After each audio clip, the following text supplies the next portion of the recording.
నవీన్ పట్నాయక్ తరువాత బీజేడీకి సారథ్య బాధ్యతలు వహించేది ఎవరనే దానిపై ఉత్కంఠ కొనసాగుతోంది. నవీన్ పట్నాయక్ సారథ్యంలోని బీజేడీ గత అసెంబ్లీ ఎన్నికల్లో ఓటమి పాలైంది. బీజేడీ అధ్యక్షుడు నవీన్ పట్నాయక్ కొంతకాలంగా అనారోగ్య సమస్యలతో బాధపడుతున్నారు. నేపథ్యంలో బీజేడీకి నవీన్ తరువాత సారథి ఎవరన్న దానిపై చర్చ ఊపందుకుంది. అయితే నవీన్ పట్నాయక్ తన తరువాత బీజేడీ సారథి ఎవరన్న దానిపై ఇప్పటి వరకు స్పష్టతనివ్వలేదు.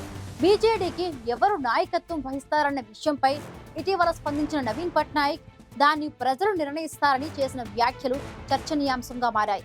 ఈ నేపథ్యంలో వీఆర్ఎస్ తీసుకున్న ఐఏఎస్ సుజాత కార్తికేయన్ పార్టీ పగ్గాలు చేపట్టే అవకాశాలు ఉన్నాయని బీజేడీ వర్గాల్లో జోరుగా చర్చ జరుగుతోంది. నవీన్ పట్నాయక్ సీఎంగా ఉన్న సమయంలో కార్తికేయ పాండ్యన్ అన్ని తానే వ్యవహరించారు, రాజ్యాంగేతర శక్తిగా వ్యవహరించారని విపక్షాల విమర్శలు చవిచూసిన విశ్రాంత ఐఏఎస్ కార్తికేయ పాండ్యన్ గత ఏడాది అసెంబ్లీ ఎన్నికల ముందు బీజేడీలో చేరారు. బీజేడీ తరపున కార్తికేయ పాండ్యన్ ఎన్నికల ప్రచారం నిర్వహించారు.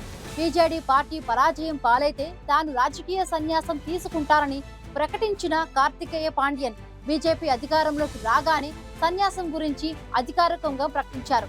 అనంతరం కార్తికేయ పాండ్యన్ కొన్నాళ్లు ప్రసార సాధనాల ముందుకు రాలేదు.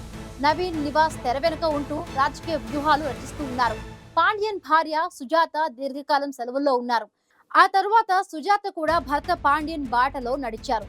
సుజాత పాండ్యన్ కూడా వీఆర్ఎస్ తీసుకున్నారు. బీజేడీలో ప్రస్తుతం కార్తికేయ పాండ్యన్ దంపతులు క్రియాశీలకంగా విధులు నిర్వహిస్తున్నారనే విషయం ప్రత్యేకంగా చెప్పాల్సిన అవసరం లేదు.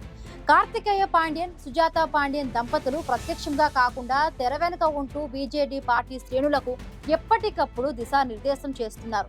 కొంతమంది సీనియర్ నేతలకు ఇది మింగుడు పడకపోయినా వారు మౌనం వహిస్తున్నారు.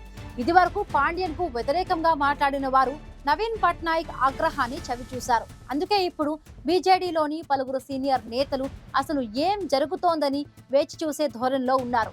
నిజానికి వయోభారం కారణంగా నవీన్ పట్నాయక్ కొన్నాళ్లుగా శారీరక ఇబ్బందులు చవిచూస్తున్నారు.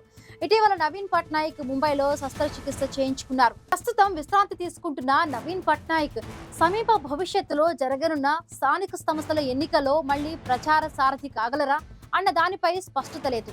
మరొక వైపు నవీన్ పట్నాయక్ ఆరోగ్య పరిస్థితి బాగోలేకపోవడంతో బీజేడీ పార్టీ బాధ్యతలు సుజాతకు అప్పగిస్తారన్న సంకేతాలు కనిపిస్తున్నాయి. ఇది వరకు సుజాత పాండ్యన్ మిషన్ శక్తి శాఖ ప్రిన్సిపల్ కార్యదర్శిగా విధులు నిర్వహించారు. రాష్ట్ర మహిళలందరికీ చిరపరిచితురాలు అయిన సుజాత సమర్థవంతంగా బాధ్యతలు నిర్వహించగలరన్న ప్రచారం రాజకీయ వర్గాల్లో జోరుగా జరుగుతోంది. నవీన్ పట్నాయక్ తరువాత బీజేడీ సారథి బాధ్యతలు చేపట్టేది ఎవరనే దానిపై మరికొన్ని రోజుల్లో స్పష్టత వచ్చే అవకాశం ఉంది.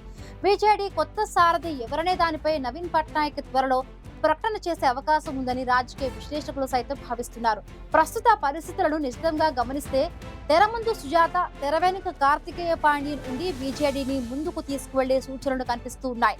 బీజేడీకి కొత్త సారథిగా సుజాతను నియమిస్తారనే చర్చ ఒడిశా రాజకీయాల్లో జోరుగా జరుగుతోంది. ఈ నేపథ్యంలో నవీన్ పట్నాయక్ నిర్ణయంపై సర్వత్రా ఉత్కంఠ నెలకొంది.